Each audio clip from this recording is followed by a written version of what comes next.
இன்றைய முக்கிய நிகழ்வுகள். 10ஆம் வகுப்பு பொதுத் தேர்வு முடிவுகள் வெளியீடு. மொத்தம் 89.14% மாணவ மாணவிகள் தேர்ச்சி. மொத்தம் 107 பள்ளிகள் 100% தேர்ச்சியை பெற்று சாதனை. புதுச்சேரியில் பதவி உயர்வுக்காக நடத்தப்பட்ட அசிஸ்டன்ட் தேர்வு முறையில் ஏற்பட்டுள்ள முறைகேடுகள். சிபிஐக்கு புகார் அளிக்க உள்ளதாக மாநில காங்கிரஸ் கட்சியின் தலைவரும் எம்பியுமான வைத்திலிங்கம் பேட்டி. புதுச்சேரியில் தொடங்கியது 57வது கம்பன் விழா. கவர்னர் சிபி ராதாகிருஷ்ணன் தொடங்கி வைப்பு. முதலமைச்சர் ரங்கசாமி, முன்னாள் நீதியரசர் ராமசுப்பிரமணியன் உள்ளிட்ட ஏராளமானோர் பங்கேற்பு. அட்சய திருத்தியை நாள் கோலாகலம். புதுச்சேரி நேரு வீதி ராம் தங்க நகை மாளிகை மற்றும் சிவ வள்ளி விலாஸ் நகை கடைகளில் நகைகளை வாங்க பெண்கள் கூட்டம் அலைமோதல். புதுச்சேரி கடற்கரை சாலையில் ஆபத்தான முறையில் தொங்கும் மின் விளக்குகள். உடனடியாக அதனை சீரமைக்க வேண்டும் என பொதுமக்கள் உள்ளிட்ட சுற்றுலா பயணிகள் கோரிக்கை. இனி விரிவான நிகழ்வுகள். 10ஆம் வகுப்பு பொதுத் தேர்வு முடிவுகள் வெளியாகி உள்ள நிலையில் புதுச்சேரி மாநிலத்தில் மொத்தம் 89.14% மாணவ மாணவிகள் தேர்ச்சி பெற்றுள்ளனர். மேலும் 107 பள்ளிகள் 100% தேர்ச்சியை பெற்று சாதனை படைத்துள்ளது. புதுச்சேரியில் கடந்த மார்ச் மாதம் 10ஆம் வகுப்பு பொதுத் தேர்வுகள் நடைபெற்றன. இதில் புதுச்சேரி மற்றும் காரைக்காலை சேர்ந்த 289 அரசு மற்றும் தனியார் பள்ளிகளை சேர்ந்து 7590 மாணவர்கள் மற்றும் 7362 மாணவிகள் என மொத்தம் 14952 மாணவர்கள் தேர்வு எழுதினர்.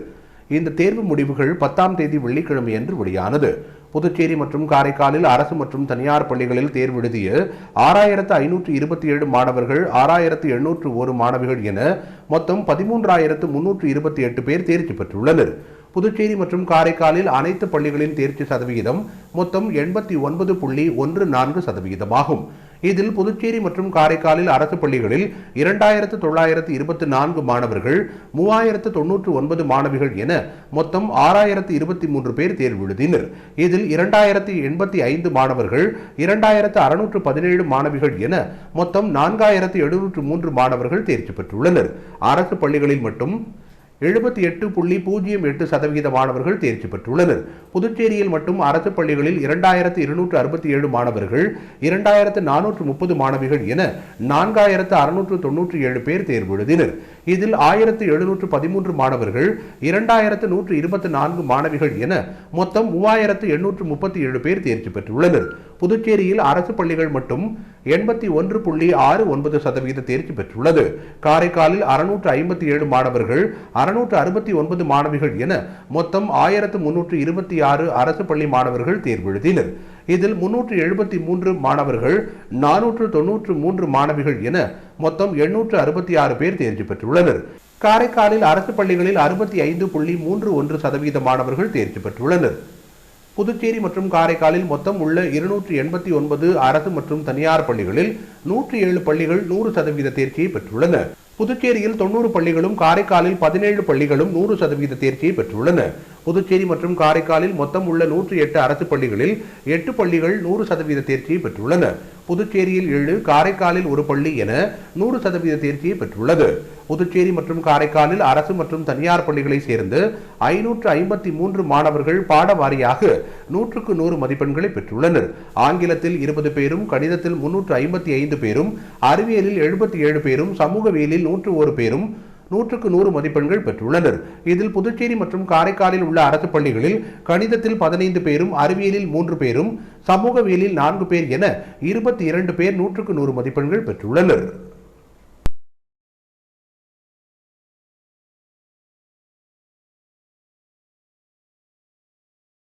பதவி உயர்வுக்காக புதுச்சேரியில் நடத்தப்பட்ட அசிஸ்டன்ட் தேர்வு முறையில் ஏற்பட்டுள்ள முறைகேடுகள் குறித்து சிபிஐக்கு புகார் அளிக்க உள்ளதாக மாநில காங்கிரஸ் கட்சியின் தலைவரும் எம்பியுமான வைத்திலிங்கம் தெரிவித்துள்ளார்.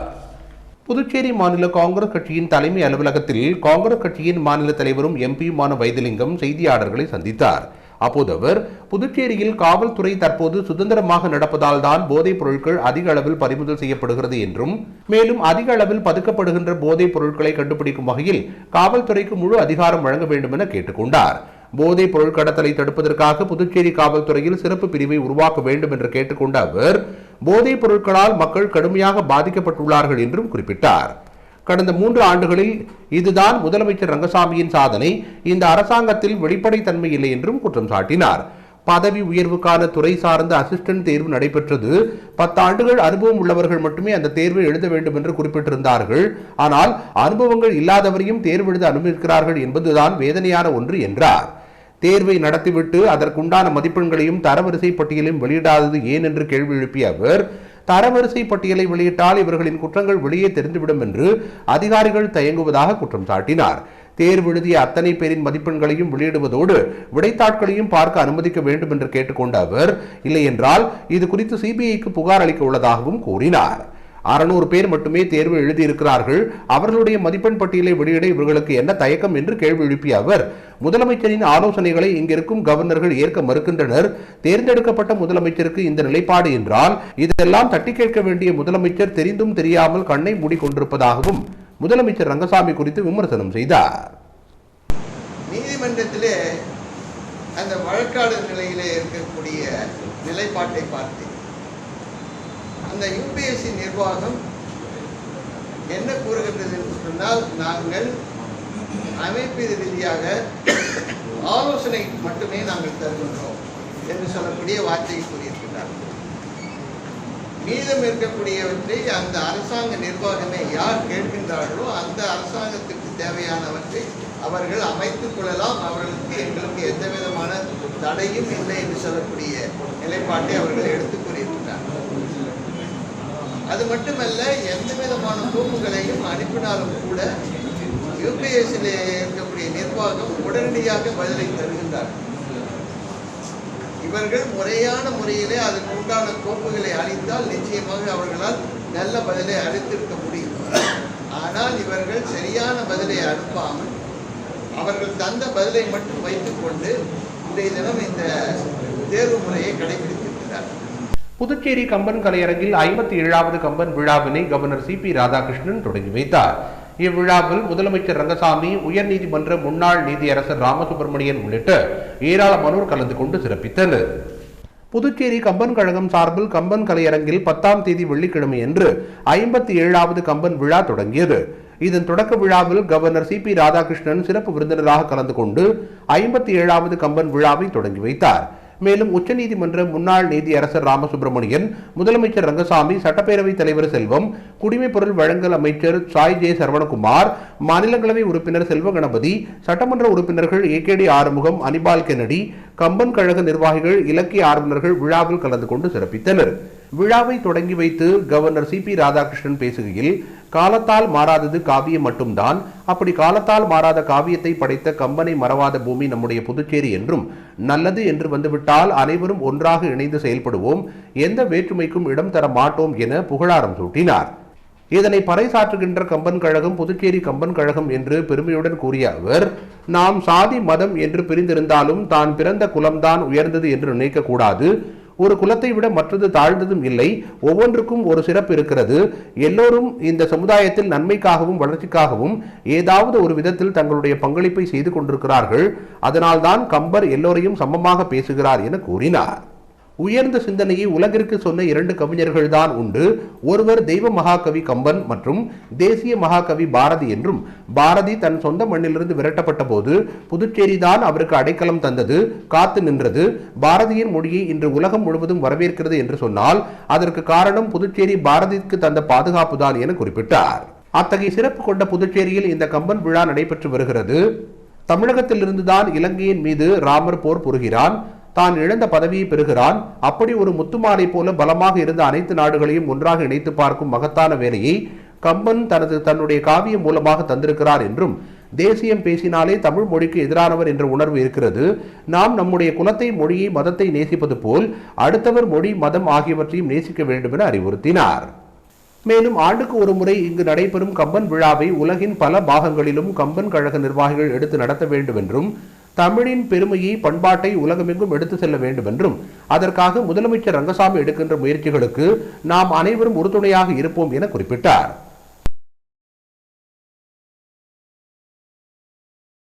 அட்சய திருத்தியை தினத்தை முன்னிட்டு புதுச்சேரியில் நகை கடைகளில் பெண்கள் உள்ளிட்ட ஏராளமானோர் நகைகளை வாங்குவதற்காக அலைமோதினர்.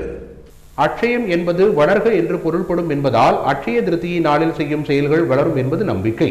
அதன்படி அதிக தான தர்மங்கள் செய்யவும் வீட்டிற்கு அவசியமான அரிசி, உப்பு மற்றும் மங்களகரமான பொருட்கள் உள்ளிட்டவற்றை வாங்குவதும் நமது முன்னோர்களின் வழக்கமாக இருந்துள்ளது. ஆனால் அண்மை காலமாக நகை கடைகளின் விளம்பரத்தினால் அட்சய திருத்தியை என்றாலே நகை கடைகளில் நகை வாங்குவது மட்டுமே நோக்கமாக மாற்றப்பட்டு அதன் அடிப்படை வழக்கமே மாறி போயிருக்கிறது. அந்த வகையில் 10ஆம் தேதி வெள்ளிக்கிழமை என்று நகை கடைகள் கொண்டாடும் அட்சய திருத்தியை நாள் என்பதால் புதுச்சேரி முழுவதும் நகை கடைகளில் கூட்டம் நிரம்பி வழிந்தது. கோடை காலம் என்பதால் நல்ல நேரம் பார்த்து பெண்கள் பலரும் காலையில் நகை கடை திறந்ததுமே சென்று நகைகளை வாங்க ஆர்வம் காட்டினர். அட்சய திருத்தியை என்பதால் அதிகம் பேர் நகைகளை வாங்குவார்கள் என்ற நிலையில் வெள்ளிக்கிழமை காலையிலேயே தங்கம் விலை உயர்ந்து விற்பனையானது. அட்சய திருத்தியை முன்னிட்டு வெள்ளிக்கிழமை என்று தங்கம் விலை சவரனுக்கு 720 ரூபாய் உயர்ந்துள்ளது. அட்சய திருத்தியை என்பதால் ஆபரண தங்கத்தின் விலை காலையில் இருமுறை உயர்ந்து விற்பனையானது. இந்நிலையில் புதுச்சேரி நேரு வீதியில் அமைந்துள்ள ராம் தங்கநகை மாளிகை மற்றும் சிவ வள்ளி விலாஸ் ஜுவல்லரி நிறுவனத்தில் ஏராளமான பெண்கள் தங்களது குடும்பத்தாருடன் வந்து நகைகளை வாங்கி சென்றனர். முன்னதாக ஆபரண தங்கம் புதன்கிழமை 1 கிராம் 6630 ரூபாய்க்கும் 1 சவரன் 53,040 ரூபாய்க்கும் விற்பனையானது. வியாழக்கிழமை என்று ஆபரண தங்கத்தின் விலை கிராமுக்கு 15 ரூபாய் குறைந்து 6,615 ரூபாய்க்கும் சவரனுக்கு 120 ரூபாய் குறைந்து 52,920 ரூபாய்க்கும் விற்பனையானது என்பது குறிப்பிடத்தக்கது.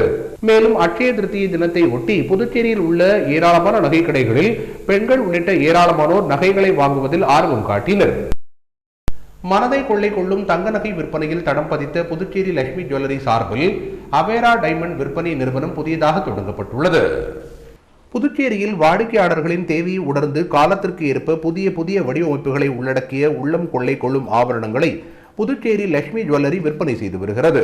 அந்த வகையில் அனைவரும் வாங்கி அணிந்து மன மகிழ்ச்சி கொள்ளும் வகையில் உயர்வான தரத்தோடு நிறைவான விலையில் புதிய வடிவமைப்பில் வைர நகைகளை விற்பனை செய்யும் புதிய நிறுவனத்தினை லட்சுமி ஜுவல்லரி தொடங்கியது.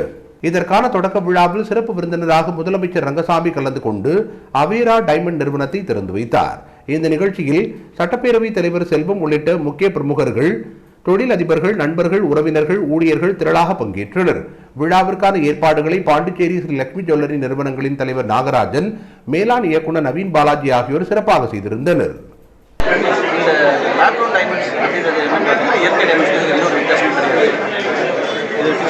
கெமிக்கல் அண்ட் ஆப்டிகல் ப்ராப்பர்ட்டிஸ் எல்லாமே சேம். இயற்கை வைரத்தை விட இது 70% விலை கம்மி. இது வைர வந்து ஒரு புது டிஸ்ரப்டிவ் டெக்னாலஜி. இது இவ்வளோ விலை கம்மியாக கிடைக்கிறதால இனி வைரம் ஒரு எட்டாக்கனியாக இருக்காது, எல்லாருக்கும் வைரம் வாங்க முடியும். இந்த அவினாஷோரம் பாண்டிச்சேரியில் திரு என்ஆர் அவர்கள் இங்கே இருக்கிற டிசைன்ஸ், இங்கே இருக்கிற வெரைட்டிஸ் எல்லாமே அது இங்கேயும் கிடைக்காது. அந்த அளவுக்கு ரொம்ப புதுமையான டைப்ஸாக இருக்கும். இது எல்லா டைமண்ட்ஸும் பைபேக் கேரண்டியோட வரும். எல்லா டைமண்ட்ஸும் சர்டிஃபைட் டைமண்ட்ஸ். நீங்கள் வாங்குற ஒவ்வொரு பொருளுக்கும் SGS சர்டிஃபிகேட்டோடு வரும். வம்பாக்கீரபாளையம் திப்ராயப்பேட்டையில் எழுந்தருளி பக்தர்களுக்கு அருள்பாலித்து வரும் ஸ்ரீ தேவி கருமாரியம்மன் ஆலயத்தின் 43ஆம் ஆண்டு செடல் உற்சவ திருவிழாவை முன்னிட்டு நடைபெற்ற பால்குட ஊர்வலத்தில் ஏராளமான பெண்கள் உள்ளிட்ட பக்தர்கள் பால் குடங்களை சுமந்தவாறு ஊர்வலமாக சென்றனர். இதனைத் தொடர்ந்து பால் குடங்களை கொண்டு அம்மனுக்கு சிறப்பு அபிஷேகம் செய்யப்பட்டு தீபாராதனை காண்பிக்கப்பட்டது. வம்பாக்கீரபாளையம் திப்ராயப்பேட்டையில் அமைந்துள்ள அருள்மிகு ஸ்ரீ தேவி கருமாரியம்மன் ஆலயத்தின் 43ஆம் ஆண்டு செடல் உற்சவ விழா கடந்த 7ஆம் தேதி அனுகே விக்னேஸ்வர பூஜையுடன் தொடங்கியது. தொடர்ந்து தினமும் அம்மனுக்கு சிறப்பு அபிஷேக ஆராதனைகள் நடைபெற்று தீபாராதனை காண்பிக்கப்பட்டது. மேலும் விசேஷ அலங்காரத்தில் அம்மன் திருவீதி உலா வந்து பக்தர்களுக்கு அருள்பாலித்தார். இந்நிலையில் விழாவின் முக்கிய நிகழ்வான 10ஆம் தேதி வெள்ளிக்கிழமை அன்று ஸ்ரீ நாககாளியம்மன் ஆலயத்திலிருந்து ஏராளமான பெண்கள் உள்ளிட்ட பக்தர்கள் பால் குடங்களை சுமந்தவாறு ஊர்வலமாக வந்தனர். முக்கிய வீதிகள் வழியாக வந்த அவர்கள் கோவிலை வந்தடைந்ததும் பால் குடங்களை வைத்து ஸ்ரீ கருமாரி அம்மனுக்கு பால் அபிஷேகம் நடைபெற்றது. இதனைத் தொடர்ந்து அம்மனுக்கு சிறப்பு அலங்காரம் செய்யப்பட்டு தீபாராதனை காண்பிக்கப்பட்டது. இதில் ஏராளமான பக்தர்கள் கலந்து கொண்டு ஸ்ரீ தேவி கருமாரி அம்மனை வழிபட்டனர். இதற்கான ஏற்பாடுகளை ஆலய கமிட்டி நிர்வாகிகள், மகளிர் குழு, ஊர் பொதுமக்கள் மற்றும் வந்தே மாதரம் இளைஞர் நற்பணி மன்றத்தினர் சிறப்பாக செய்திருந்தனர்.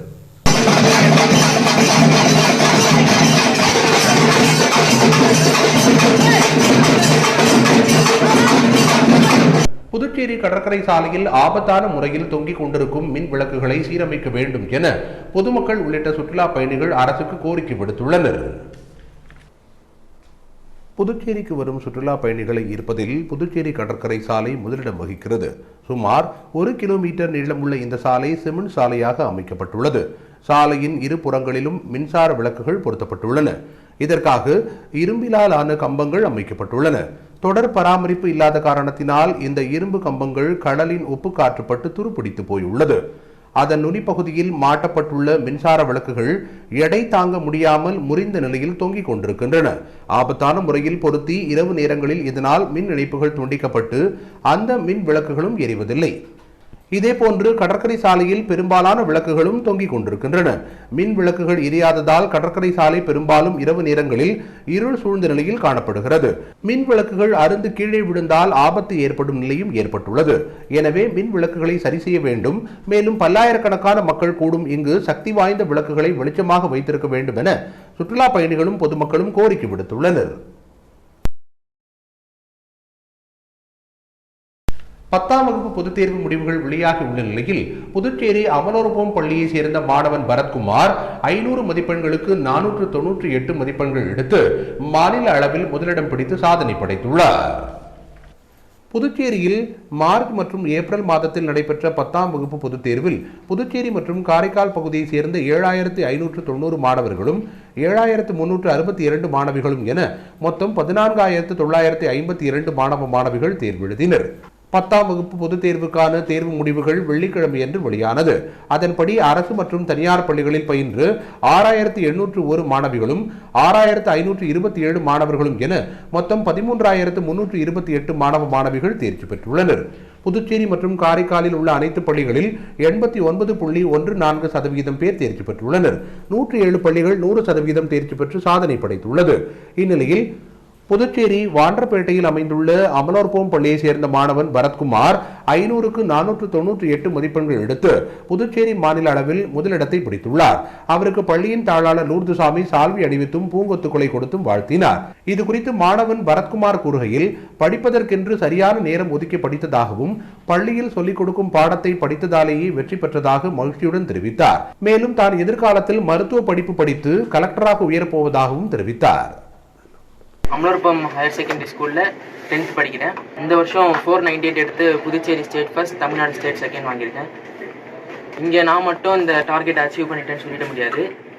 என்னோட நன்றி கடன் வந்து என்னோட டீச்சர்ஸ் மற்றும் பிரின்சிபல்ஸ் அனைவருக்கும் தெரிவிச்சுக்கிறேன்.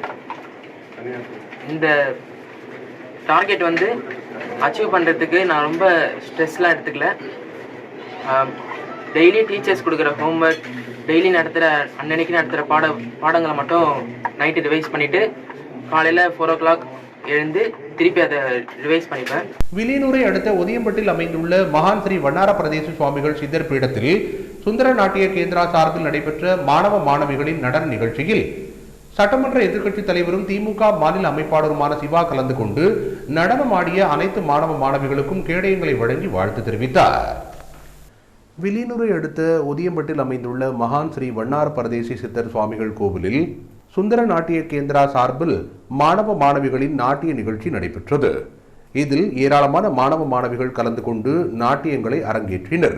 இதில் ஏராளமான பொதுமக்கள் கலந்து கொண்டு நாட்டிய நிகழ்ச்சியை கண்டுகளித்தனர். இதனைத் தொடர்ந்து மகான் ஸ்ரீ வண்ணார பரதேசி சுவாமிகளுக்கு சிறப்பு பூஜைகள் நடத்தப்பட்டு தீபாராதனை காண்பிக்கப்பட்டது. இவ்விழாவில் சிறப்பு அழைப்பாளராக திமுக மாநில அமைப்பாளரும் சட்டமன்ற எதிர்க்கட்சித் தலைவருமான சிவா கலந்து கொண்டு நடனம் புரிந்த அனைத்து மாணவ மாணவிகளுக்கும் கேடயம் மற்றும் சால்வை அணிவித்து வாழ்த்துக்களை தெரிவித்தார். இவ்விழாவில் சுந்தர நாட்டிய கேந்திரா நிர்வாகிகள் மற்றும் உறுப்பினர்கள், ஊழியர்கள் திரளாக கலந்து கொண்டனர்.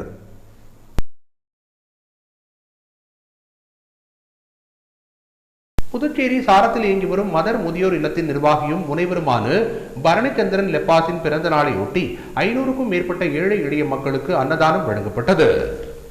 புதுச்சேரி சாரத்தில் இயங்கி வரும் மதர் முதியோர் இல்ல நிர்வாகியும் முனைவருமான கமல் என்கிற பரணிச்சந்திரன் லெப்பாஸ் பிறந்தநாள் விழா வெகு விமரிசையாக கொண்டாடப்பட்டது.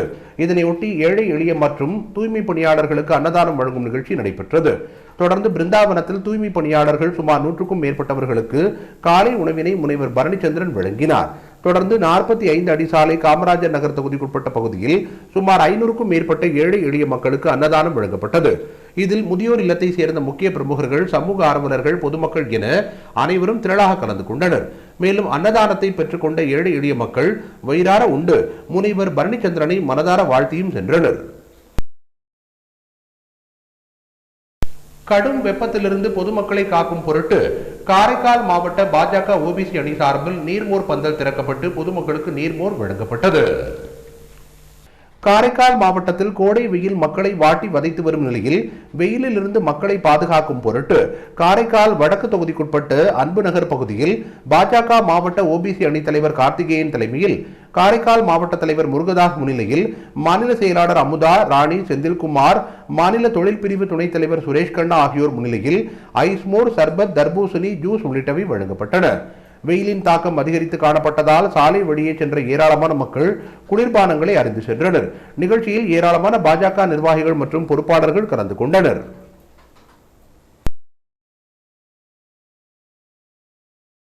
இத்துடன் இன்றைய நிகழ்வுகள் நிறைவடைந்தன. வணக்கம்.